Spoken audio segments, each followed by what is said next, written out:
Amen. Karibu rwose.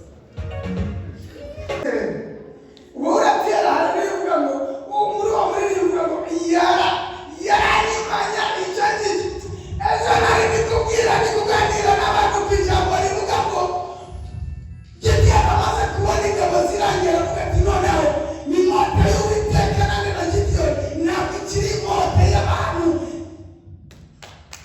ntabwo ikiri moto y'imiryango, ntabwo ikiri moto y'abavandimwe, ntabwo ikiri moto y'inshuti, ntabwo ikiri moto ahubwo ni moto y'Imana na Gideon. Ugomba ni moto y'Imana, ni moto.